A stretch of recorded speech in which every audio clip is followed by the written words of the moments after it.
Ahead and get the recording started and share my screen. You all want to go ahead and mute for just a little bit. All right, so welcome everyone to our February task force meeting. I want to dive right into today's agenda. We are going to do a formal welcome and roll call. Just as a special note, prior to any voting, we will revisit the roll call to make sure that any votes that take place have voting eligible members and not proxies, as well as meet the quorum requirements. As a gentle reminder, this meeting is recorded and the meeting summaries as well as recordings are publicly posted on the task force website. We will touch over our group agreements and then we're going to dive right into our guest speaker tonight. Super excited, and I'll introduce him in just a moment. But we're going to hear about some lessons learned from Houston at the request of task force members during the January meeting. From there, we're going to move into a review of the draft recommendations, including some task force member edits that have come in over the last couple of weeks. We'll have the opportunity to discuss, and if there is a motion to vote, we will proceed with voting as long as we have sufficient quorum. From there, we will go right into next steps and timeline. Just as another gentle reminder, our report is due to the Legislative Assembly by March 31st of this year. All right. So I'm going to go through the roll call. Members that are here, please say here. Just as a note, I can't see you all right now in presenter mode, so do come off mute if you're able. Ariel Nelson.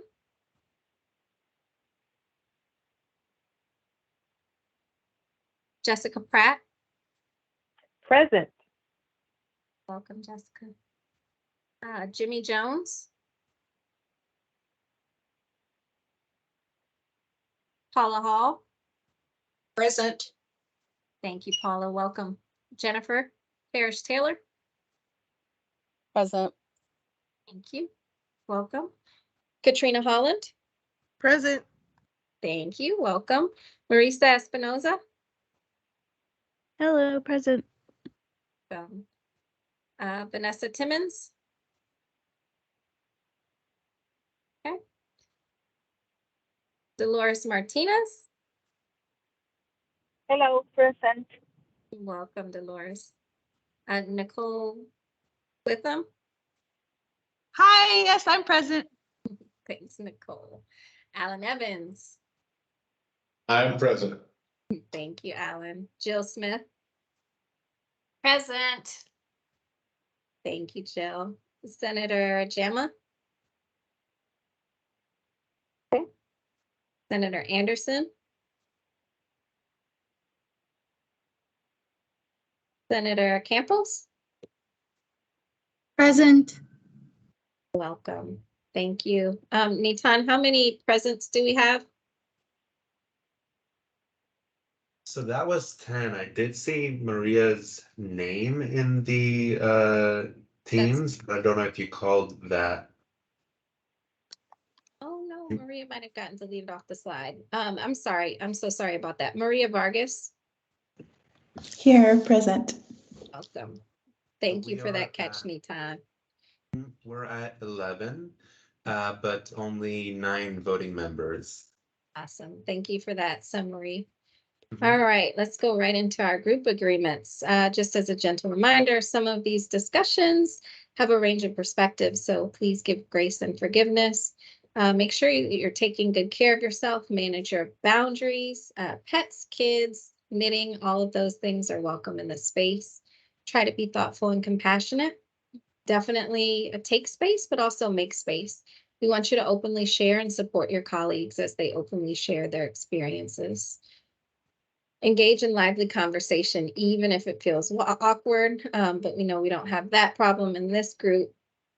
And also our WAIT acronym. Does it need to be said? Does it need to be said by me? Does it need to be said by me right now?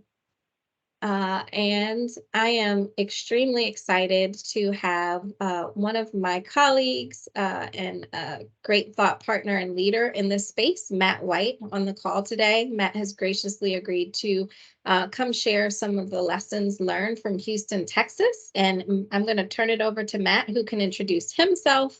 And Matt, just let me know when you want me to advance the slides for you. Perfect. Thank you so much, Mary Frances, and thanks to task force members for letting me present to you today.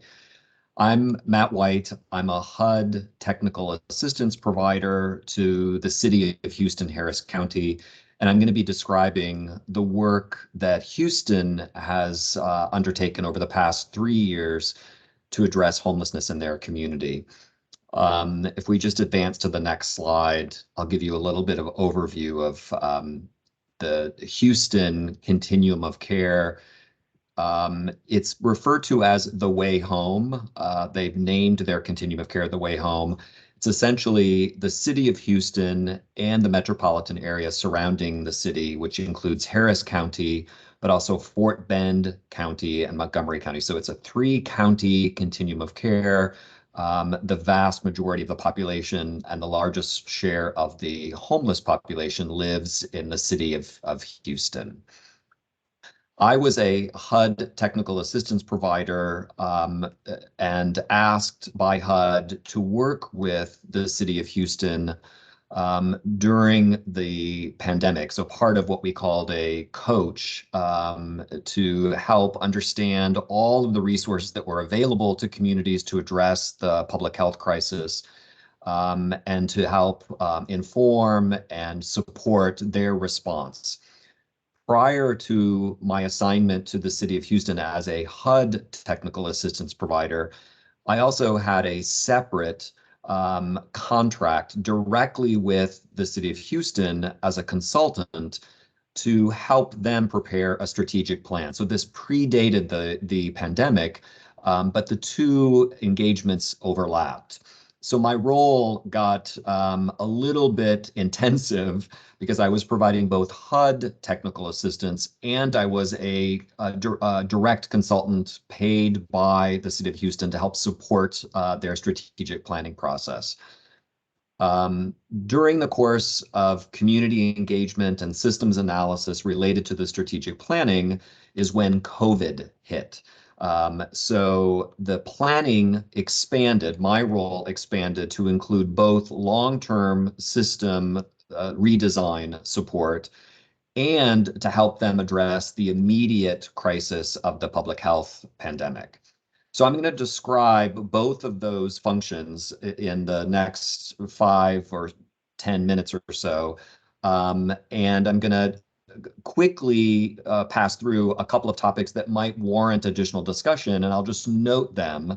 If you're interested in drilling down or if you have questions, please let me know and we can come back to them. But I'm going to move at a pretty good clip just so that we can get through a lot of content.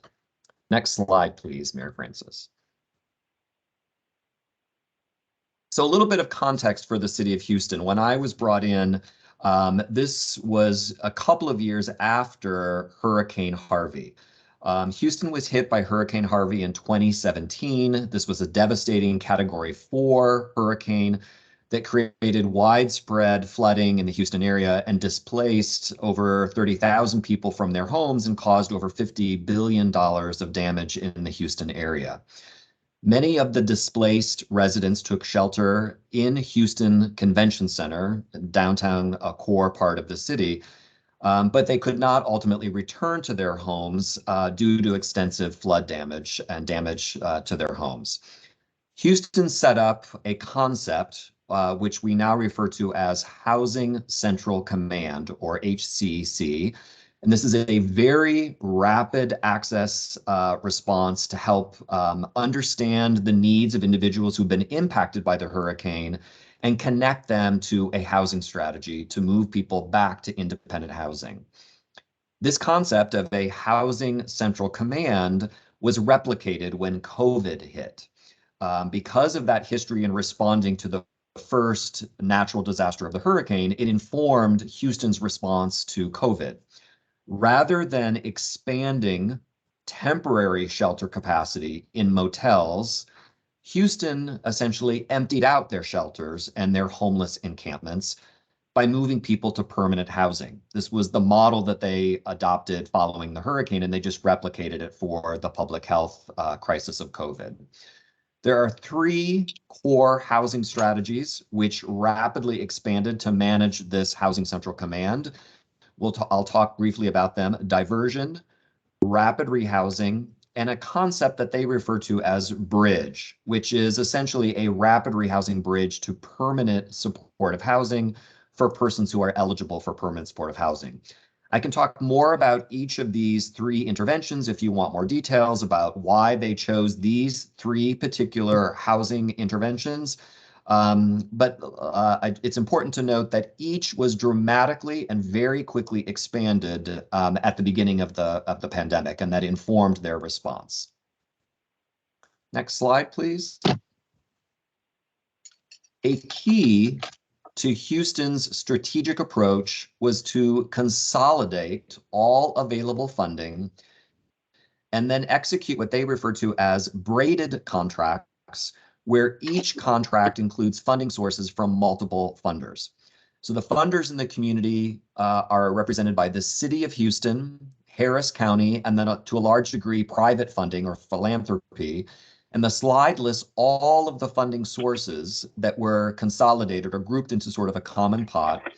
And then the Coalition for the Homeless, their central lead organization for the homeless response, collected that money and then executed single contracts with each of their homeless service providers, but each contract included funding from all of those or some of those sources.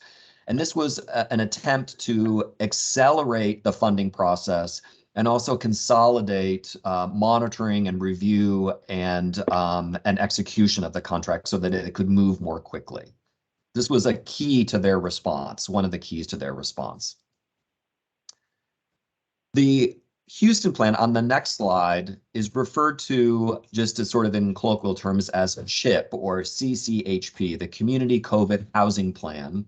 And this is what Houston refers to as the consolidation of their city, their county, and their philanthropic funding into braided contracts that supported a number of different strategies, but 3 main strategies, again, are diversion, rapid rehousing, and bridge to permanent supportive housing.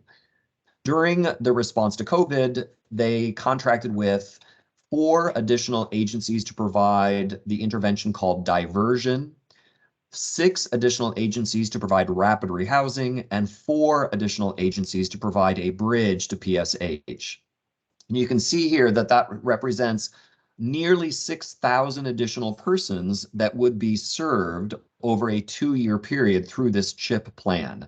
This is expanded capacity, again, accelerating exits to permanent housing, moving people from shelter and from unsheltered locations as quickly as possible into independent living, scattered site, private rental market in the community. On the next slide, you'll see the impact of this approach over the past I think it's actually 2 and maybe 3 or 4 months, a little over 2 years. So the slide here represents the cumulative impact of the number of persons who've been housed in Houston. The red trend line at sort of the bottom represents what Houston's approach would have been without the pandemic additional investment and what their pace for housing placements would have been, again, cumulatively, month over month, without this consolidated plan, without their housing central command strategy, and without the additional investment. So Houston expected to serve about 5,700 people. They have more than doubled that. The red line, as I said, represents what they would have done, how they would have performed without a strategic plan, without braided funding, and without the deep infusion of federal COVID dollars. Houston's approach is very much what I would characterize as rapid exits from homelessness rather than expansion of shelter. So how did they do this? I'll give you a little bit of insights if we move to the next slide. The Continuum of Care Board is the overall governance organization. Their board sets policy, it reviews performance, it sets the strategic direction for the homelessness system, but the board meets every other month and is really involved at a very high level, only providing strategic direction. The lead agency is the Coalition for the Homeless. This is about 100-person staffed organization that manages the homeless system. They're the backbone. They issue contracts, they monitor performance, they evaluate system activity, they convene stakeholders in training and capacity building efforts. But much of the work, and the gears on this slide, the size of them is intended to reflect the scope or the intensity of the work. Much of the work occurs in what we refer to as stakeholder implementation work groups. These are work groups that support implementation and consider new policy in topical areas. And if we advance to the next slide, you'll have a better sense of how these work groups function. The goal that Houston established was to create a structure to support cross-system partnerships and essentially effectively end homelessness. And they have very sort of audaciously set a goal of ending chronic homelessness, ending unsheltered homelessness, substantially reducing family and single adult homelessness, and ending youth homelessness.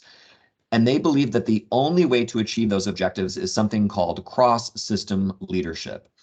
So they have identified specific activities that require the intensive engagement of system partners beyond the homelessness system.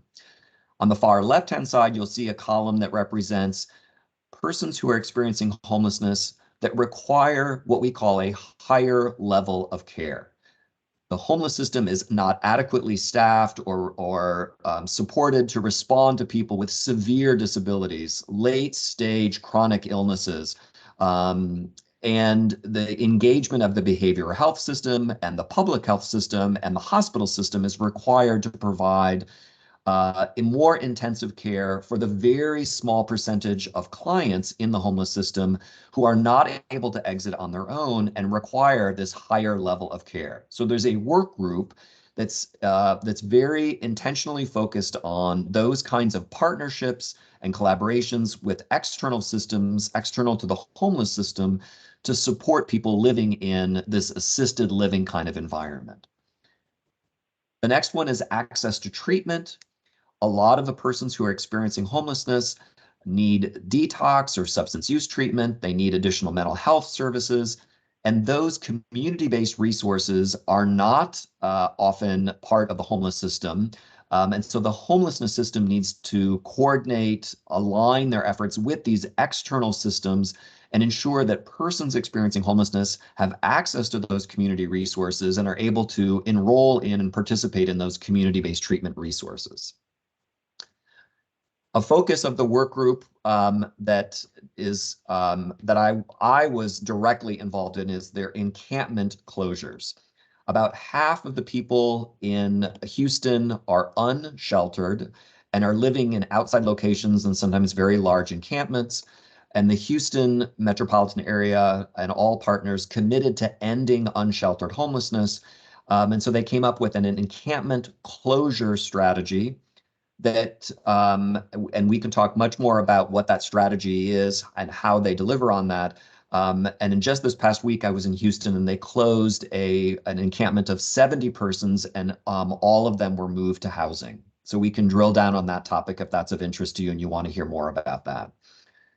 Also a work group focused on discharge planning. A lot of the inflow into the homelessness system is a direct result of people who are exiting jails, hospitals, or emergency departments. And so Houston is directly partnering with those external systems to understand people who are at risk of homelessness and engaging in a more focused approach on discharge planning so that homelessness is not part of the strategy for people who are leaving the system. And then similarly, criminal justice, and then also prevention and diversion.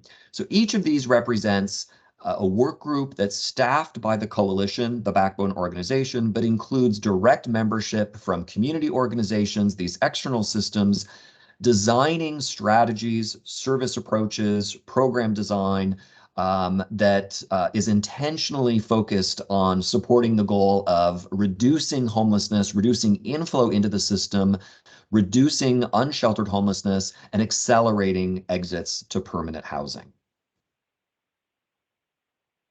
On the next slide, I included just a very quick review of some of the demographics of Houston.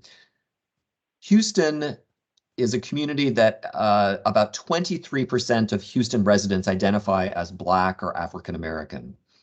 The homelessness system is housing Black and African American members at 67%. So it's Black persons and African Americans are overrepresented in the homelessness system, and they're also at a commensurate level housed at the same rate that they're seen in the homeless system. And this is a data point that a leadership team that meets every 2 weeks pays attention to. We look at the rates at which inflow is occurring and demographics of the people who are coming into the system. And we look at the demographic breakdown of people who are exiting the system to permanent housing. So we want to be very intentional about ensuring that the rates of successful exits mirror the overall rate of people who are accessing the homeless system. And we're trying to understand why Black and African American persons are so overrepresented among the homeless population compared to their general population rates, and engaging other system partners around the community to help understand what it is that makes Black or African American race such a risk factor for homelessness. I want to drill down now on the next slide on a big focus for Houston. And as I said, I was just in Houston earlier this week. They, over the past year, have established some broad goals to close all of their large unsheltered encampments. And through the year 2022, they have set a goal of each month identifying a geographic area where they're going to do targeted outreach and a focused approach at reducing that encampment. And so I'm going to talk a little bit about how they're managing that process. On the next slide, Houston's, again, their Housing Central Command, which was the same approach that they used to address Hurricane Katrina, the same approach that they used to address the COVID pandemic. They're now applying it to their encampment strategy. This is the infrastructure that's being deployed that allows them to address unsheltered homelessness. And they refer to it as clearance and closure with supports.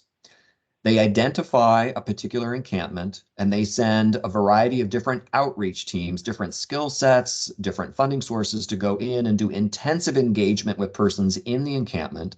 While that is occurring, they're simultaneously identifying housing resources, and they're identifying enough housing resources, whether that's market rate rentals, continuum of care sponsored housing, rapid rehousing or PSH, shared housing, family reunification. They're identifying all of the housing interventions and strategies that they would need to address the housing crisis for each individual in the encampment.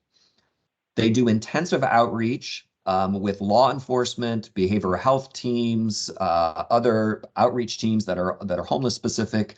And then a week before they close the encampment, they do what's called a housing surge. And this is a resource-intensive housing fair. Again, they have identified housing resources and they're now matching or linking those housing resources to every single individual within the encampment.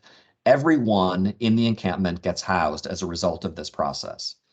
After everyone is housed, they're, depending on the particular location, whether it's police or Department of Transportation or private land, all the structures and belongings are removed, and then they close the encampment and ensure that there's a review process and ongoing sort of scans of the area to make sure that additional settlements are not reestablished.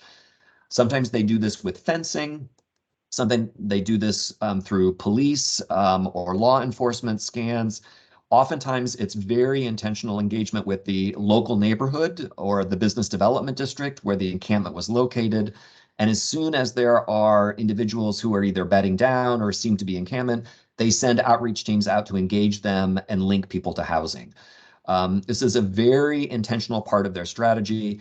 It must demonstrate a visible reduction in homelessness, and that over time builds goodwill.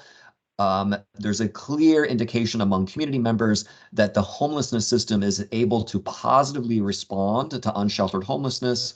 All of the persons in encampments are housed successfully, and the encampment is closed and maintains closure. And I'll just, on the next couple of slides, give you some visual clues of what this looks like. This slide is the downtown bus station. I think it's the Greyhound station. Before this encampment clearing, you can see there are a number of structures and belongings of persons. All of those persons were housed, and the sidewalk is cleared. And their downtown business district maintains that. So they're sweeping and they're doing reviews of the street to ensure that if they see people who are in housing distress or are seeking support, that they're linked to appropriate resources. And the area has not been reestablished as an encampment. On the next slide, we just have another example. This is a downtown interchange. It's a sort of a median area between a large highway and the slide before. You can see tents and structures that have been built. After the encampment is cleared, as people drive by, they just see trees and the grass. There are no longer visible signs of the encampment. All of those persons were housed. And then finally, one additional visual.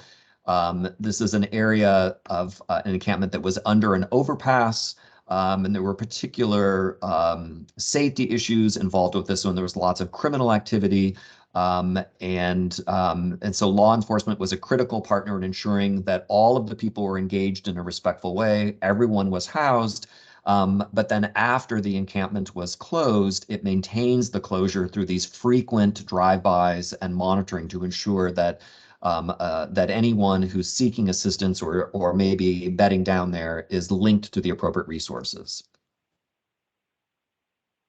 On the next slide, we just outline, so what is happening sort of in the future? Where is Houston going? This Housing Central Command model, which is sort of turbocharges the rapid placements into housing, will continue into the future. They will continue to address unsheltered encampments using their Housing Central Command model. All large encampments will be closed by the end of 2025. And Houston, all of their investments are now directed to permanent housing and infrastructure rather than expansion of shelter and crisis housing. And that's a very intentional choice the city of Houston has made to invest in permanent housing and not additional crisis housing or intermediate interventions. And I'll just give you on the very last slide a sense of the numbers. So before COVID, at a single night, there were about 4,000 people who were experiencing homelessness in Houston. During COVID, we were able to reduce that number by 1,000. And the goal now throughout 2023 and over the next 3 years is to maintain a point-in-time count of 1,000 people. They think that they will end chronic homelessness by maintaining a by name list of all persons with long-term homelessness and disabilities and intentionally doing outreach to those particular individuals. They've been able to reduce their point-in-time chronic number by more than half and expect in 2023 that they will actually declare an end to chronic homelessness. Unsheltered homelessness continues to be a very vexing problem for Houston. Currently, about half of their point-in-time population are people who are unsheltered. But with this Housing Central Command model, they believe that they can get that number down to about 250, or about a quarter of all people who are homeless rather than half. And the bottom half of the slide looks at annual counts, not point in time, but prevalence over the course of a 12-month period. A little over 12,000 people experienced homelessness annually in Houston. During the pandemic, that number was reduced by 4,000. Houston thinks that they can get that annual count down to about 5,000 with this additional investments in Housing Central Command expansion. They're reducing the amount of time that it takes from engagement to housing move-in or lease-up. Currently, it's about 31 days, and they think they can actually get it down to below 30 days. And they're also paying attention to the inflow. Newly homeless people who are losing their housing stability and falling into homelessness. They think by the end of this year, that will represent all of the people who are homeless. So there will be no like long-term or chronic homelessness. The only homelessness in Houston will be people who are falling into homelessness for the first time, and hopefully that's a very short duration, and they'll quickly integrate them back into permanent housing. So that's a little bit about the numbers. So we've talked, or I've mentioned Housing Central Command, their unsheltered strategy, braided funding, and a strong backbone organization. And I'd be happy to address any questions or comments that you might have on any of those topics, or something else that might have piqued your interest about Houston.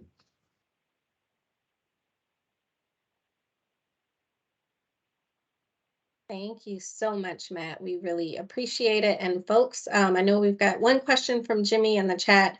Matt, Jimmy is interested in understanding a little bit more about the federal, state, and local budget in Houston. Unlike the state of Oregon, Texas is not a huge investor as a state in homeless services. So there are very, very few, in fact, no state resources that are directed to homelessness. The state receives federal funding, and there are pass-through dollars that the state provides to the local community, but those are all just federal dollars, emergency solutions grants, CDBG, home dollars that come to the state from the Fed, and they get directed down to the local level. The city of Houston and Harris County have a general fund. Those are unrestricted dollars, and they're major supporters of the homeless response.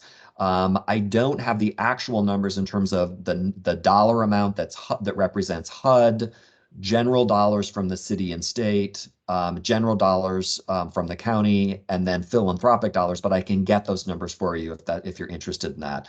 But I think the important piece to note is that there's no state funding aside from just federal pass-through dollars that goes to homelessness. This is all locally funded interventions or federal dollars that go directly to the city or the county. Jennifer, and then we'll go to Jill's question in the chat. Yeah, I'm curious what the demographic breakdown is of the decision makers in terms. The reason I asked the question is that I found in a state that's predominantly white like Oregon, when you're centering Black and Brown communities, it's often hard to get folks to want to back it with the serious amounts of resources that are needed to actually get to the root cause of the issue and eradicate it. And I'm just wondering if the demographics are consistent with our state or if it's slightly different. I think I know the answer, but I'm just curious what it might be. Mm-hmm. I wish I had more detailed response, but I know that the city of Houston is 23% Black and African American, or 23% of the population identifies, but it represents 3/4 of the homeless population. So about 1/4 of the population is Black, but 3/4 of the homeless population identifies as Black or African American. About half of the community identifies as Hispanic. But only about 10% of the homeless population is made up of people who identify as Hispanic. In terms of the backbone organization, it's about 100 staff person organization. And I don't have the detail on the demographic breakdown of the people who are actually managing the homeless system, directing policy, convening work groups, informing conversations, but I can get that information for you. Yeah, it would be good to know just in terms of like who's making the decisions with dollars behind them, because I find that can also make a difference. And then we have a question from Jill. Can you please explain the makeup of the backbone organization? How did they come together? Are behavioral health partners included or providers included? The backbone organization is the Houston Coalition for the Homeless, and the name can be a little bit confusing. Although they have certainly an advocacy role, and as a coalition, that word as part of their name, you would assume that they are very much engaged in a kind of an advocacy effort. But they function in some ways as kind of a quasi-governmental organization. They receive city and county funding, and then they take that funding and they allocate it out to direct service providers. And so the coalition manages grants. They're doing the contracting, they're doing the monitoring, they're doing the reporting on behalf of the city and the county. So, that's I think an important sort of distinction or characterization of the backbone organization in that kind of that intermediary role as not just as a convener, as a facilitator of the homeless response, and as they help to establish strategy, but they're actually a funder as well, and they administer grants. Okay, Alan, you've got your hand up. Yeah, I've got a couple questions. One is accessibility to affordable housing. Is there a large number? It sounds like there's a lot of people being housed. So how does it differ from Oregon for access to housing? And then when a person is housed in Houston, what's the rate of people continuing to stay in that housing after they've been placed? Do you know that? Yes. I'm not an expert on the housing market in Houston, but I can speak a little bit to my experience working with them over the past 3 years. Houston is, I believe, somewhat unique in that they are not, to the extent that the state of Oregon and other West Coast communities, Washington and California, very high cost rental markets. So there is a relatively large supply. It's not all affordable, but there is a large supply of housing in Houston. It's not always accessible, and as I said, it's not always affordable, but there is certainly a large housing supply. One of the aspects of Houston's success is the coalition established a centralized landlord recruitment and retention approach. So they have staff, I think it's a team of 5 or 6 people, and their sole function is to engage large property management companies, private landlords, and they provide incentives for landlords to sign on to the CHIP plan or to agree to house persons who are exiting homelessness. So the landlord recruitment, the retention, the supports to landlords, to private landlords, is managed by the coalition, and that has been shifted away from private service providers. So your Salvation Armies, your Catholic Charities, your other service providers are no longer in the business of trying to recruit landlords themselves. That function is managed centrally by the Houston Coalition for the Homeless.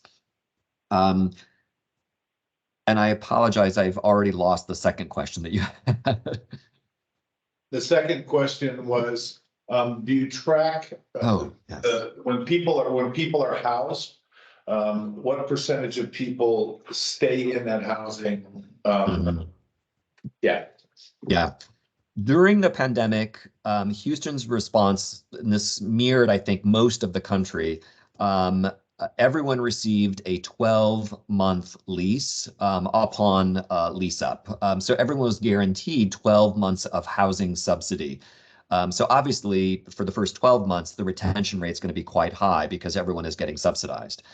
At the 12-month renewal period, there was a process of identifying those households that lacked the capacity to continue to provide their own housing supports. And so some households were transitioned to another 12-month subsidy period. Other households were transitioned off, and they had to assume responsibility for paying rent on their own. The recidivism rate, so the rate at which people leave their housing and come back to homelessness in Houston, is between 10 and 15%. And this is commensurate with what we see nationally in terms of recidivism rates. So it feels high to Houston, and they're paying a lot of attention to people who lose their subsidy or lose their housing and then experience homelessness again. They're directing their prevention and targeted retention to households who are at the end of their subsidy period so that they can ensure that they'll maintain their housing. But that 10 to 15% recidivism rate is concerning to Houston stakeholders, but not uncommon when we look at rates nationally from other jurisdictions. Thank you. Great questions. Great questions. Matt is actually officially joining the Oregon team. So if you have a question that you think of later, yay, got Matt. You can shoot them our way, and we'll have the ability to have Matt follow up with you. Matt, thank you so much for sharing some of those lessons learned. I think this is right at a critical time where we are about to kind of discuss some of our own investments and recommendations. So Matt, feel free to stay on and hang around. Okay. I'm gonna go ahead and reshare my screen here. Righty. Okay, so next up on our agenda is to really discuss the draft recommendations. And what you'll find in the next set of slides is aligned exactly with the information that has gone out to you all previously with the draft recommendations. You will notice that on your screen, you will see some changes. These were edits requested by some of you. And just for purposes of readability, I'm not going to read these through and through. Each of you has had a copy of the draft recommendations for quite some time, but I do want to highlight some of the changes and offer task force members an opportunity to have dialogue around that. So first up, in Area 1, the solutions regarding eligibility and funding of services, we were at exactly $1 billion. That amount has increased at the request of task force members. So the increase is slight compared to the original ask. So it's now at 1.1 billion. And there are some language additions and also some there's $100 million more in this budget. So I want to cover that. So first, the language addition is clarifying culturally specific organizations that represent historically underserved populations as an addition. The second change, and this is the addition of funding, $50 million to preserve existing services and funding for anti-poverty programs that intersect homelessness set aside for community action agencies. That's one addition. The other addition was an increase from 50 million to 100 million to establish the state-funded Housing Choice Grant Program, which we affectionately call the Oregon Housing Choice Grants. This has to do with Oregonians who are rent burdened, meaning they spend more than 30% of their income on rent and are within an eligible criteria. So working families with children under 18, individuals who are totally and permanently disabled, and folks, our aging population, those who are 65 and older.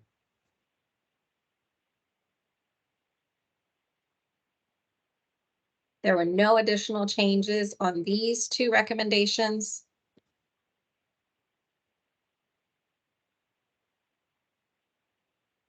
Also, there were no additional changes for Area 2, moving into changes to the state's funding structure on Goal 1, which is the Targeted Universalism Framework. However, on the next area, there were a few changes, and these were wordsmithing. This is to clarify on bullet 2 that the direct allocation around anti-poverty initiatives was directed to community action agencies. And also clarifying on that last bullet that when we talk about demonstrated overrepresentation in homelessness in communities that are historically underrepresented. As we move into Area 3, just alignment for consistency, noting the 82nd Legislative Assembly there. And also in Area 3, the same alignment for consistency.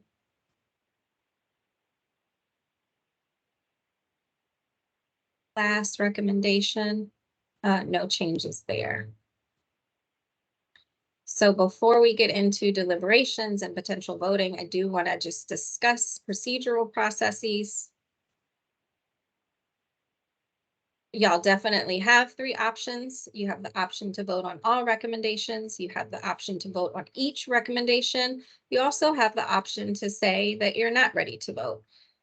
In terms of the voting process, we are looking for a motion to be made by a task force member with that motion to be seconded and a vote by roll call that we will be tallying in the background. If you all proceed with voting, we ask that you come off of mute and say yes, no, or abstain. And as a gentle reminder, we do need to make sure we have quorum, which I believe we have reached now.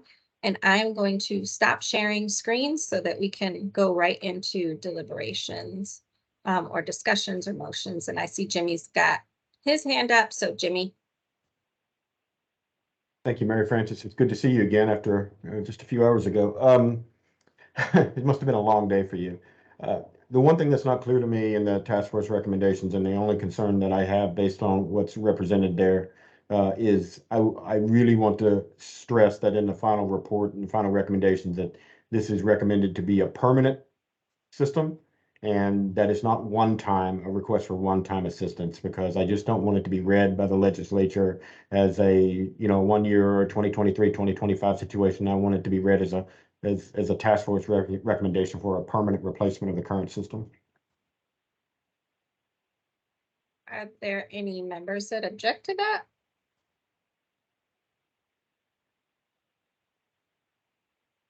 No, and I guess I just feel like that was implied based on the previous recommendations that we made, but I think it's always good to underscore and remind folks that, like, yes, this is not a Band-Aid. We're actually looking for systemic change. Thank you for that, Jimmy and Jennifer. Any other? Yes, Jill. I just want to just remind everyone, I know everyone is likely aware of this, but OHCS is right in the middle of responding to an emergency declarations, 3 of them, and we were in a bunch of meetings regarding this today, and we will be all week. And I completely support all the recommendations, 100%. My only concern is I'm not sure that the time frames listed are realistic. I'm just pointing that out because we are we're up to our eyeballs in trying to implement this emergency response that comes with funding and really, great goals and good work. I don't think it's realistic to expect that this could happen on top of that. And maybe that doesn't matter, but I just want task force members, when we first created these timelines, there was not a new governor with an emergency declaration in place. So just want you to consider that. Thank you for that, Jill. Marisa, and yes, Marisa. Yeah, thank you. So I have a question and possible suggestion, but I first want to just apologize. I wish I had suggested this earlier. I'm looking at the piece about the state-funded housing choice grant program, which I think is really exciting and I'm very, very supportive of. But when it comes to the eligibility criteria, I didn't know if there's still room, excuse me, to look at that as far as expansion, because obviously I'm coming from the perspective of a provider to older adults. And what we often see is just that level of eligibility for older adult programs can be very high for folks who are between the ages of 55 and 65. We just see such an increase as far as like extremely low income folks, people who are housing insecure and also experiencing homelessness. And then when it comes to that totally and permanently disabled piece, it's like it would really depend on how that's defined, given that Social Security also has a pretty high threshold. So apologize, I'm a little under the weather, but I did want to see if there was a possibility of maybe amending that to be more expansive or inclusive. Thank you for that, Marisa. Any objections to lowering the age to 55? And I am tracking changes in real time. No objectives, but no objections, but I do just want to second that as much as possible. Thank you for that. Alan. Yeah, my question was for Jill. Jill, you talked about, I know you guys got a whole lot on your plate and what's unrealistic is the time frame. What kind of time frame would we be looking at if it's? Well, OHCS only has power to implement the policy side of this. It would all depend on the amount of funding that came to us, but realistically, I would say these policy changes would likely be ready to be implemented at the next biennium. So what would that be, the 25-28 biennium? Following this one, which the governor's budget's always already out on, and we have quite a few demands on us already.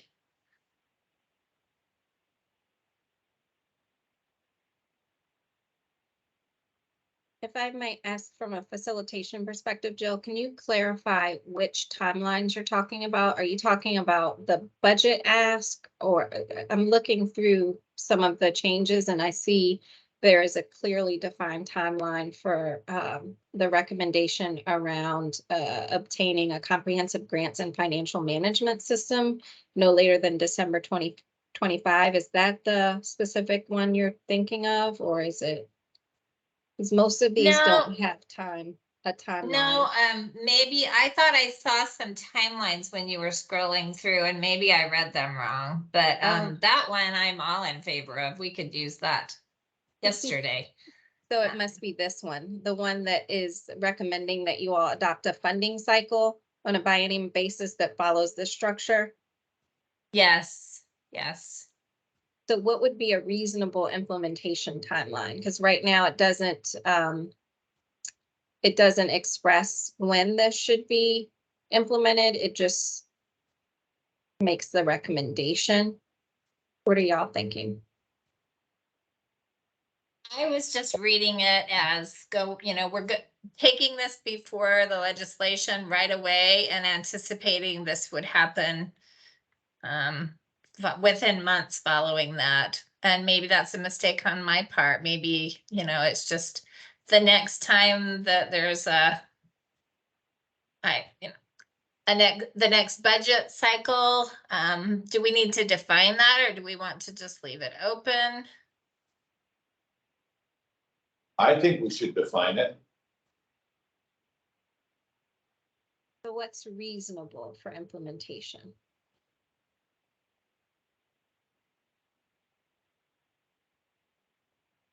I believe implementation of things like the listening sessions, funding cycle opportunities, some of this work is starting to happen. Actually, we're having listening sessions that really tell us what communities need, the money they need. So some of this work has already started.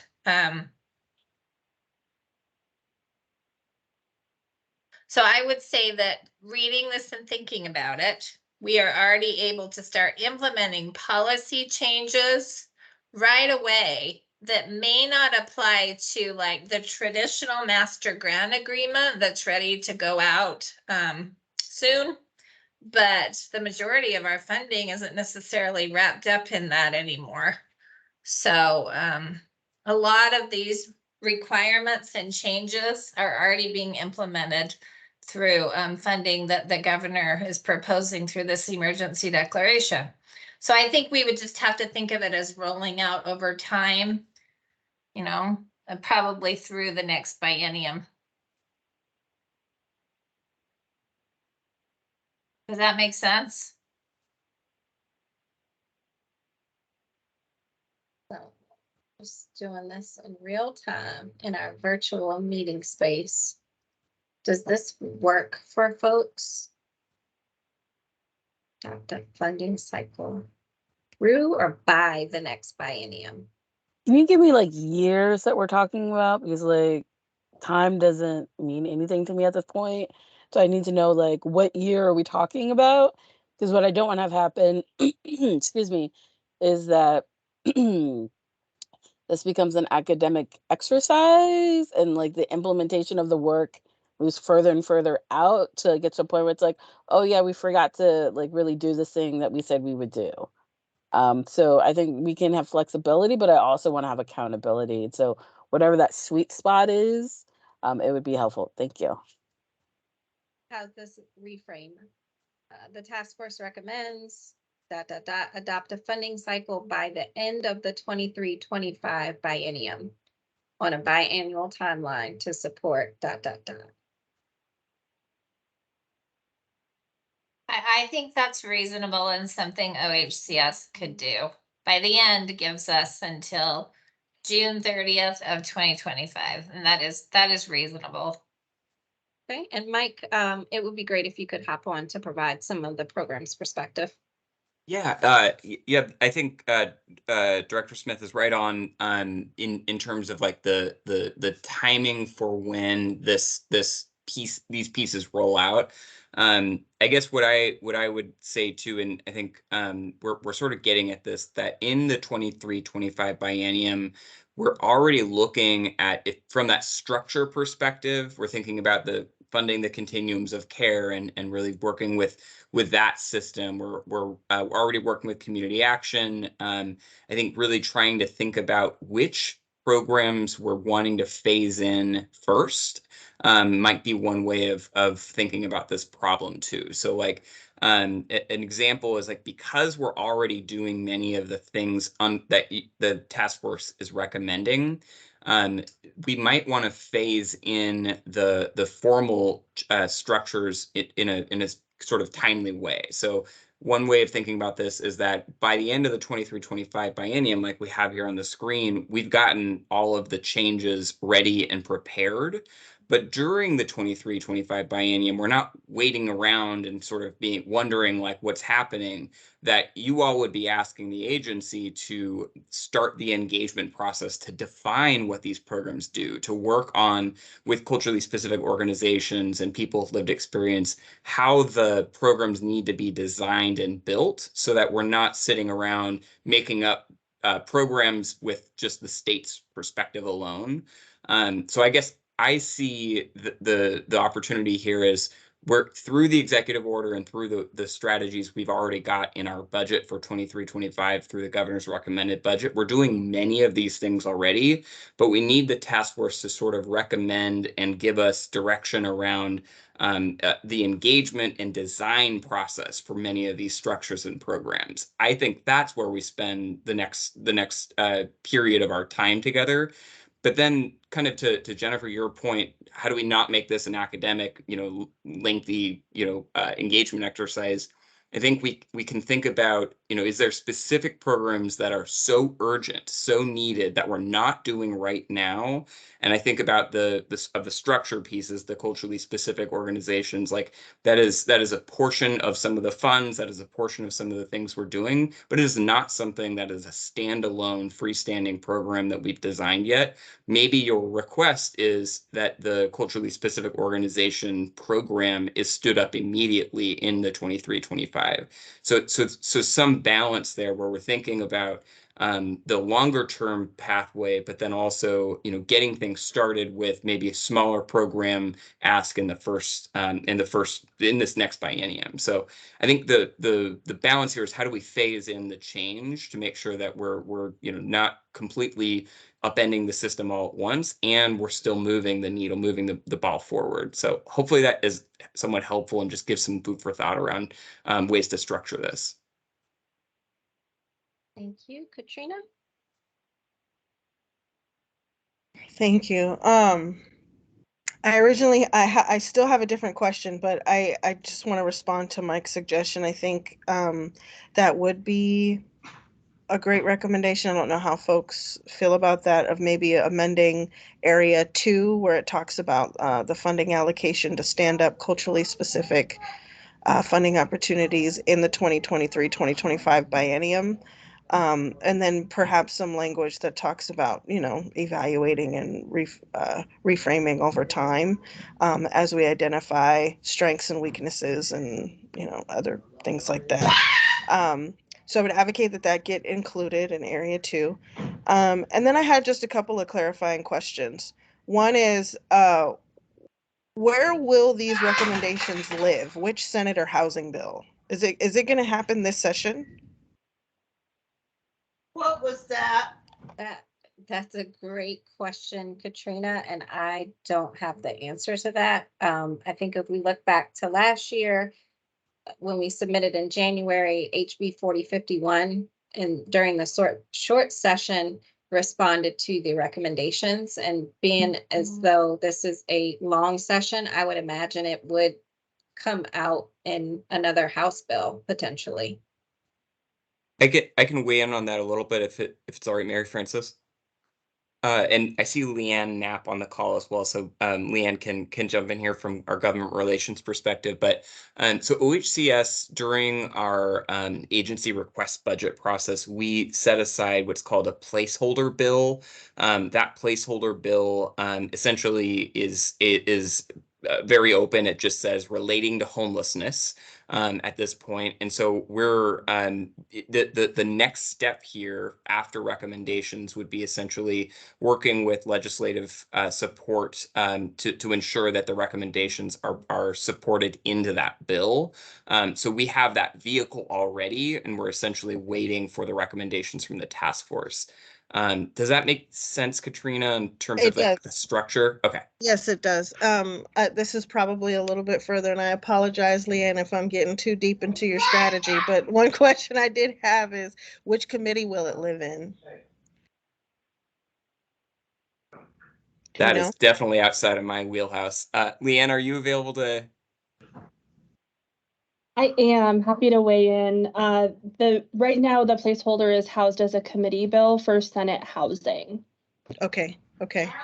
And then, knowing that this is the goal to adopt the recommendations this legislative session, I apologize, Jill. I promise I'm not trying to freak you out, but I think you're right. I hope that we do land on unfolding over the 2023-2025 biennium. And having been through this negotiation process in the past, I would actually like to see in the bill that it calls for fiscal year 2023-2024 so that we land in 2023-2025 or by the end of 2025, because those can get negotiated out during the legislative session very, very quickly and very, very easily. And to Jennifer's point, this should not be an academic exercise. That wasn't the purpose of the bill. I'm sure all of us don't want to see that happen. So, yeah. And if I might ask, can someone assist with amending the language? So I want to make sure that I capture the intent. I saw Katrina, Jennifer, and Jimmy all in favor of amending the language in area 2. Can you please provide me with some language here? Yeah, so I'll do my best. It came out of Mike's mouth and I was just listening, but basically saying choosing the portions for which we want to see sort of immediate change right away. So I heard the culturally specific funding opportunities. Let me go back to the document here. And I apologize for the noise. My kids just got on with their cousins, so they're really exciting. They're really exciting. Direct allocation through formula funding or other means as determined by the agency based on community engagement and input to culturally specific, culturally responsive, culturally based and other organizations within the 2023-2024 fiscal year, knowing full well that it might be 2025, Jill. And then I don't know if we do want to have a conversation about these in area 2, number 2, about direct allocation, and maybe do like a recommended phased approach with timelines. But I do just want to emphasize that like the need to get dollars out to culturally specific agencies is really immediate.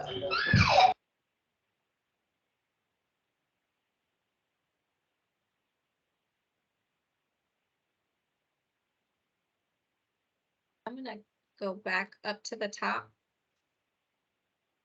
here.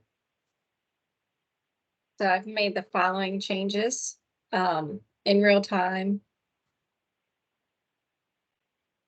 And I'm just going to strike this. The task force requests ongoing funding of 1.1 billion. We have amended the aged, reducing it from 65 to 55. Marisa, was there specific information that you wanted to include on the individuals who are totally and permanently disabled? Is there another way that you would like to characterize that? Thanks for asking. I'm open to suggestions. I guess I did also, within my suggestion on that point, it was a little bit of a question, like, was there some idea on how that would be measured, or, was that terminology kind of lifted from a specific metric? Because you do see that in some places, but I was just curious. It was lifted to align with Social Security, with the idea of folks who are on SSI specifically, because SSDI has more of a range. Folks have met their work credits over the 40 quarters. This is to bridge the rent burden that folks who are on SSI would otherwise feel without a subsidy that is a long-term subsidy, ongoing and permanent in nature, without a bunch of having to jump through hoops. Does that help clarify? It is pretty aligned with like Social Security definition of being totally and permanently disabled. Yeah, okay, that's helpful to understand the rationale. I think that's kind of what I'm trying to get away from in a way, because of how, that can just be such a high bar to clear for a lot of folks. What I do see, and I'd love for some of my service provider colleagues here on the call to let me know if they support this thinking, is, occasionally what we do, for example, to help someone qualify for a HUD project is a verification of disability that, homeless services provider or medical provider or mental health provider can fill out and attest to. And so that's something that, seems to be utilized by a certain amount of programs. And I'm wondering if maybe that could be a substitute here, like individuals who can verify with a certified provider their disability or something like that.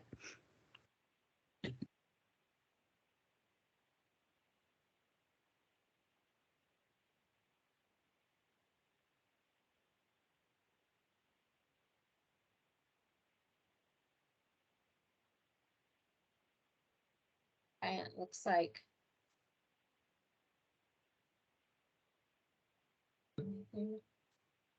thank you for that reframing. I'm gonna move down. We didn't have any changes here. We talked through the changes here. Are there any additional changes?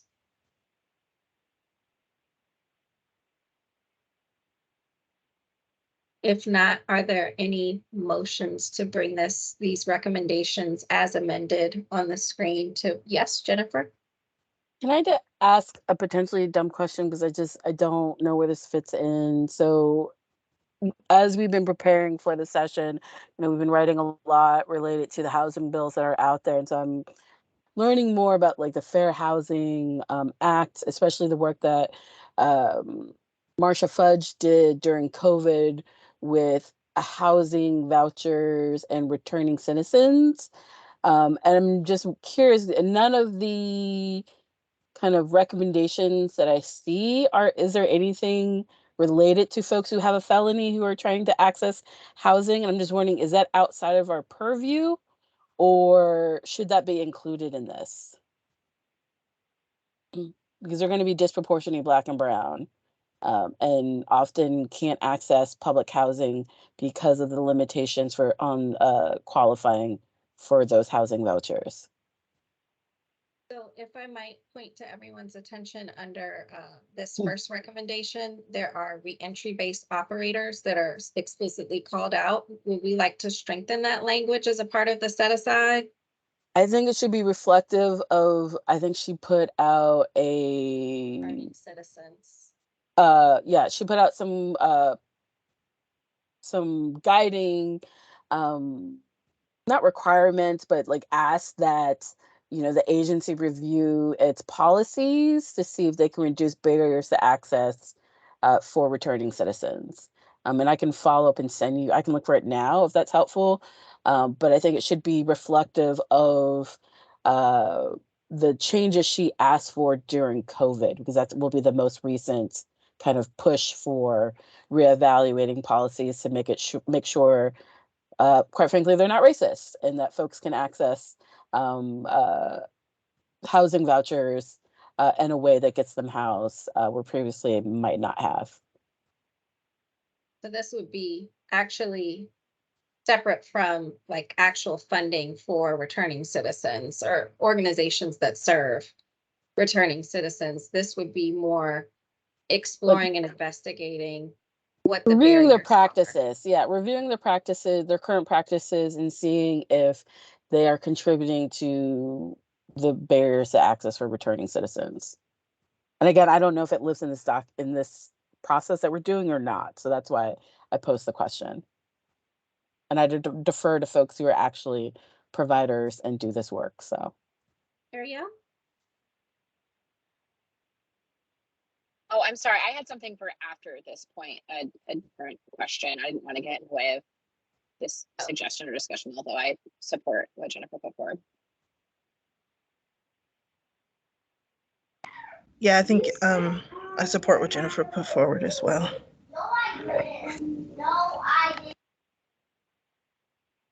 Jill, did you have a response? Oh, I just wanted to add that I think it would take legislation to require, landlords that are participating in government funded programs with maybe incentives to reduce screening criteria to allow them to access, their units. It would probably need to be a combination of a legislative change as well as maybe a program that we create. And we're thinking of doing this type of programming with the emergency funding. Kind of in a combination of incentives with agreements to eliminate, those screening barriers. So. And I think so. But is it? Oh, I was just going to address Sorry, one thing. Oh, go ahead, Ariel. Oh, I was just gonna say, is it possible to include some language though that would direct OHCS to kind of do that work or start that work or consider that or, align with that lens on, future programming or scoping, kind of maybe what it sounds like you potentially are doing without taking the step of like what legislation would require? So during the Obama administration, HUD published a rule around disparate impact. So this would have been somewhere between, I want to say 2008 and 2012, maybe. So there is, I don't think this was repealed as a part of the debacle that happened with affirmatively furthering fair housing and equal access and other such protections. But I believe there is still a standing HUD rule as it applies to federally funded or subsidized units that landlords who accept that subsidy are not to discriminate. That's what happens on paper. We know what happens in real life. It would be great if someone could maybe frame up a recommendation and drop it in the chat. Because this is area 1, then modifications for contracting processes. I'm trying to figure out where it would fit because it is a strong recommendation. It seems to be a lot of consensus around, or maybe it doesn't fit in these areas and maybe it's a standalone.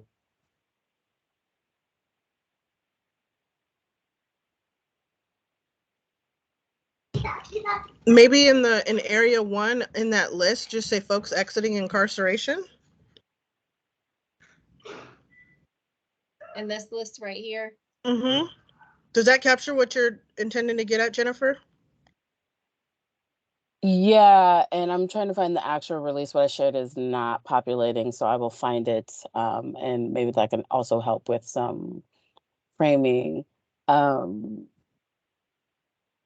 yeah, I mean, I think it's just essentially shoring up that, like, you can't discriminate against folks based on their background, especially if you're receiving federal funding. So I got you. So in Seattle, they actually have some of the strongest protections. They passed legislation, this is at the local level and at the state level, that landlords are not allowed to do criminal background checks. Is that what you're looking for, that type of change? 'Cause that's I mean, kinda- if it gets to that in terms of essentially, like barring, well, I don't even want to say that, but like one of the things we were coming up against is placing folks with a felony record into housing using housing vouchers. And so, but I think those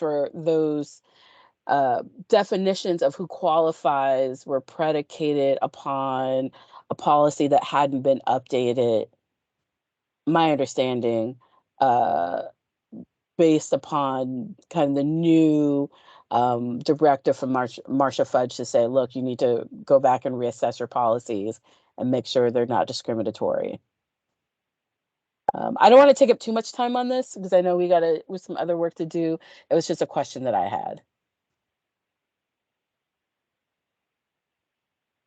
So I agree with Jennifer. This is really important because you can have all kinds of funding, and if you can't access a unit, it's not going to help you.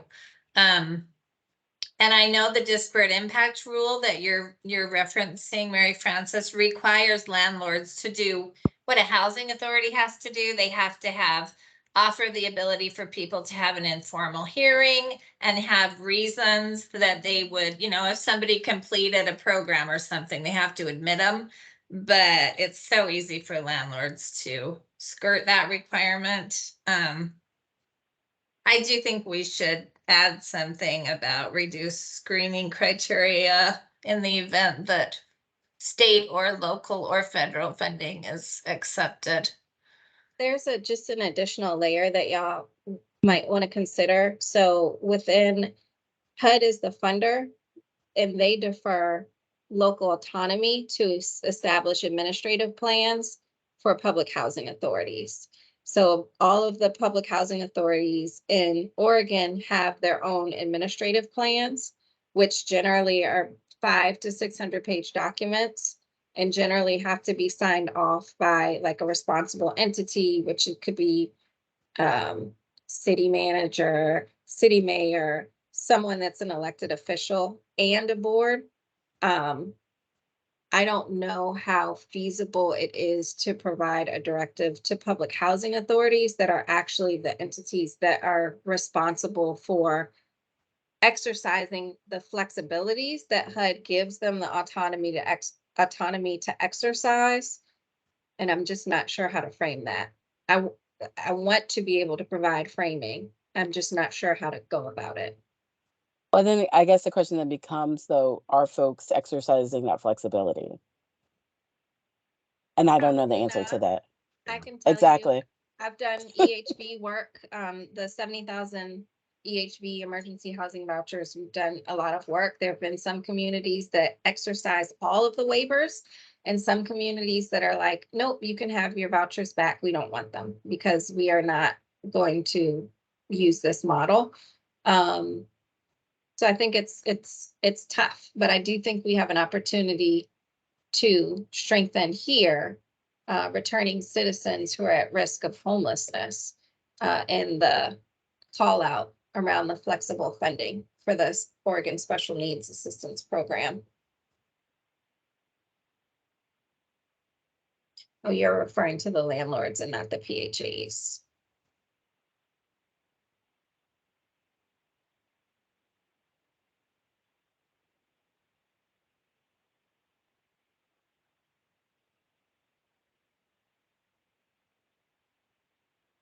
I'll be honest, I'm feeling like a deer in headlights at the moment. I'm not quite sure how to deal with this.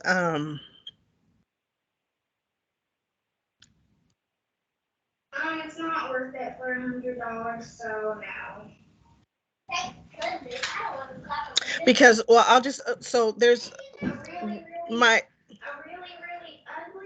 there are some housing programs, like, for example, Jennifer, I was just talking to Julia about this, programs like master leasing, where we're able to sort of negotiate that kind of flexibility, even to the point of no screening criteria. And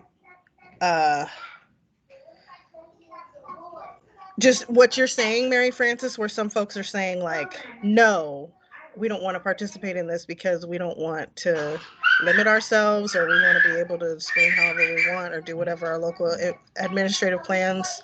We want to be able to form them the way that we want to without such limitation. That does concern me, as an unintentional impact. Granted, obviously we don't want to make a decision off of a one-off, but that's sort of where I'm coming from. Marisa? Yeah, that was helpful to hear from Katrina. I guess what I was thinking about saying before I heard that comment from her was I don't want to overcomplicate things, but I feel like one of the pieces that, in addition to like the front end screening, that is also helpful to put guardrails around is the process of someone actually overcoming a denial. And I don't know where that would fit in here, but maybe, since it sounds like we're kind of weighing the trade-offs of like a much more permissive sort of recommendation around, screening criteria lowered to a very, very low threshold. I guess the piece that for me might resonate is just making it really having a strong recommendation or directive for housing providers that receive these funds to have a transparent and accessible process for notifying, an applicant about their whether or not they were selected for a unit, and giving them ample time to respond to that.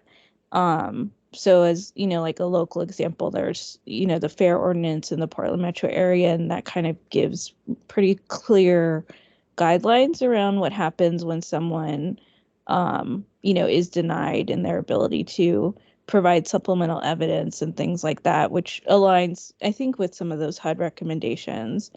So I just wanted to throw that out there too.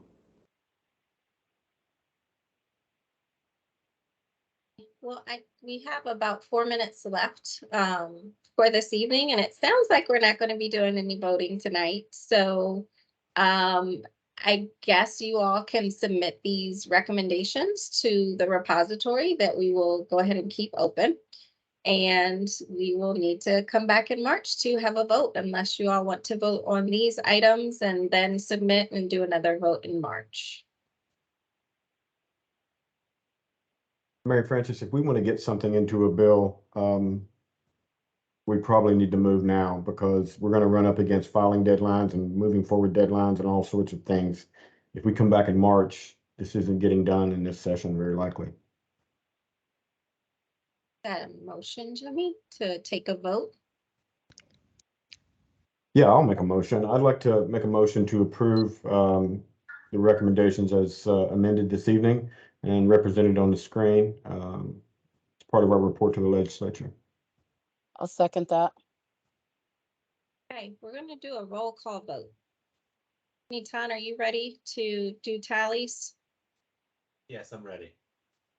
All right, you want to call off the names? Sure. To clarify, is this a roll call and a vote, or just a roll call first and then the vote? Roll call and the vote. Please Got say it. yes, no, or abstain. Okay. And I'm going to read everyone's names, even if they were not present at the beginning, in case folks have hopped on or hopped off. And I'm just going to go up by alphabetical order, starting with Alan Evans. Yes. Ariel. Yes. Great. Jennifer. Yes. Jessica.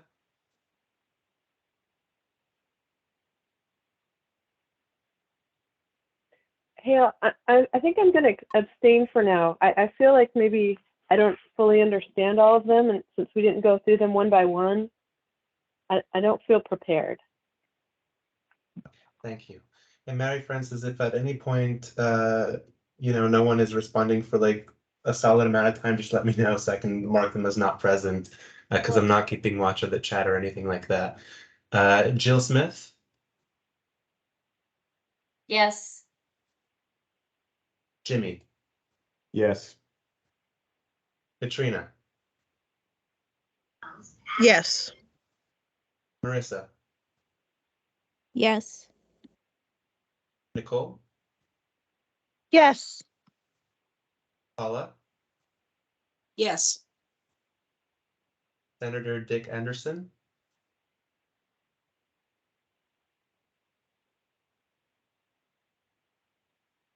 Move on.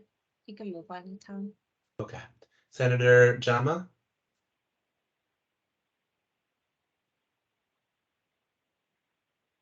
You can go ahead and move on. Senator Campos, Yes. and Vanessa.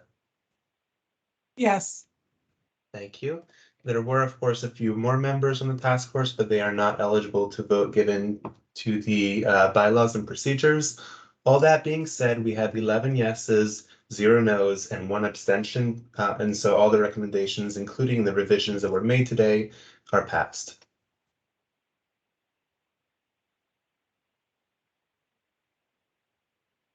Wow, congratulations, y'all.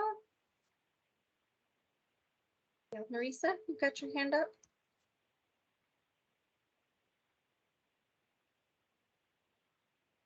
Sorry All about right. that. Just forgot to take it down. No worries. Appreciate y'all. Um, We will. This Oh, is,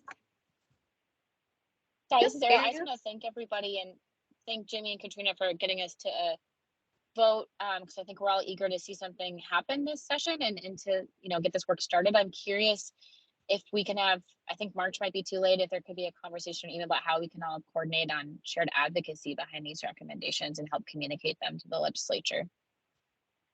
Okay, we are going to work on getting the report with all the bells and whistles out in about 2 weeks. I've actually got some next steps just in case y'all did vote tonight. But we will get this report out to you all in final stage by 3/3 so that you have from 3/3 to 3/15 to make any edits. But I mean, other than proofing and things like that, you've got the core contents of this. And then if you are in favor of submitting the week of the 15th after the next meeting, happy to do so as well. Sound good? We should do it on St. Patrick's Day just for some extra luck. I am here for it. We can definitely aim for St. Patrick's Day. Appreciate all of you so much. Congratulations. This process felt different. Happy, I think today is Wednesday, but my days are mixed up. I hope everyone has a great weekend. Thank you so much.